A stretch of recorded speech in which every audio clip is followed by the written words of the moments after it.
Hello friends, this is Angel Soriano.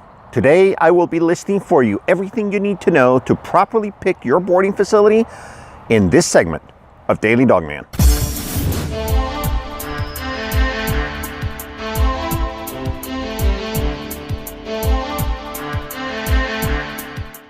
Thank you for tuning in to our segment today. Remember to subscribe to this channel and hit the little bell button to receive notifications when we have new releases. Please give us a thumbs up and add a comment if you like what you're seeing. We really love getting feedback. That little bit helps us so much in putting new programs in the future together. So we are entering that time of the year where most people go on their vacations. And as a result, your dogs will typically need a place to stay as well. Unless your dog goes with you, of course. And if you are planning on doing this, then you may want to watch a video we produced some months ago that is called "Should I Take My Dog on Vacation With Me?" Pretty easy to remember. It gives you some insight on when to do this or how to do it properly. So watch it, okay? Let's get into the meat of this topic today. First and foremost, I need to say, for the purposes of clarity, we at Canine University do not board. We have a program called boarding school, otherwise known as board and train. Get the picture? This is where the dogs actually come to work for a defined period of time, and we work all the issues that the family is seeing with them, but we do not just do straight boarding. So I'll cut to the chase and list out the items you should consider when deciding where the pooch will be spending their vacation while you're spending yours elsewhere. So the first question you must ask yourself, as I mentioned earlier, is, does your dog need training? Is he having issues that need to be addressed, or is he just fine the way he is right now, per se? Okay, you're just looking for a hotel stay. If the answer is that he does need training, then I'll do a selfish plug and say, call us and we'll walk you through the process of how to get this done with us and, get the dog trained while you're at the keys. If the answer is no, and the dog does not need additional training, then friends, this video is just for you. I'll then ask you to consider the following 10 points, and they'll go quickly. Number 1, ask friends, your veterinarian, and people you trust for a referral. Who do they like and why? That's rather simple. Number 2, do some searches on social channels and the internet. Get some facility names and then see if they match the first set of referrals you got. Number 3, read reviews on social media. Most people are quick to tell a story if their experience was exceptional or if it was poor. Most people do not write middle-of-the-line reviews.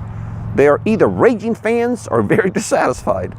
So you're looking for an average of 4 stars or higher overall. I do urge you to read the low-star reviews. You're looking to see what these people have to say, even if the average is very high. In most cases, you'll also be able to hear the other side of the story, which is the establishment's response. That will tell you a bit about their business practice as well, so that's good to know. Most important when looking at reviews, in my opinion, you also need to look at the quantity of reviews, okay? The quantity of reviews is really important.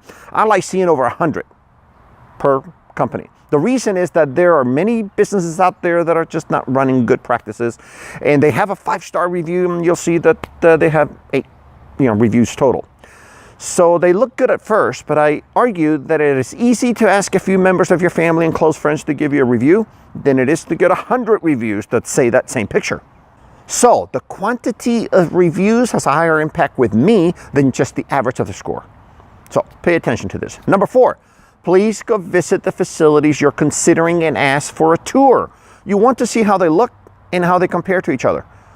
If they do not want to show you around, that by itself is a message. If they do show you around and are open about things, again, that also tells you a message, right? How does the facility look and smell? By the way, are they licensed by the state? The state's health department issues licenses to all boarding facilities, okay? A license should be on display that tells you that they have been inspected for the last 12 months, or at least once in the last 12 months. That's a big deal, friends. Ask if you don't see it. They'll show it to you. Number 5, ask the facility for their boarding rules, their shots, spay, neutering information, okay? I personally like it when they're specifically strict about vaccination history. It gives me a safe feeling that my dog will not be exposed to known sick animals. Also, ask them if they have play groups and does your dog qualify? Does the staff sound knowledgeable? Do they seem nice to the dogs and you? After all that, what's your gut feel? I typically listen to gut feel a lot more than anything else. Number 6, A lot of boarding facilities have cameras installed, so why do you not spend some time on the internet looking at them, right? Ask yourself, are the dogs alone, or do you see the staff intermingling with them? You want to see humans among the videos. After all, you are paying for the care that comes from humans, not incarceration. Number 7. Most facilities have comparable rates, but it might be a good idea to find out how they match, and does it cost more for extra play sessions, extra walks, etc. Sometimes it might be better to pay more for better care. Number 8, do they offer grooming or bathing? If they do, I would play it safe and ask them to bathe your dog before you pick him up and take a nice, clean smelling dog home. Number 9, do they have a process for administering meds? It's critical that you feel comfortable that your dog will receive their medication timely and properly. And last, number 10, and most important to me on my list, is that the facility you choose allow you to bring your own food. I do not recommend that you change your dog's diet while you're gone.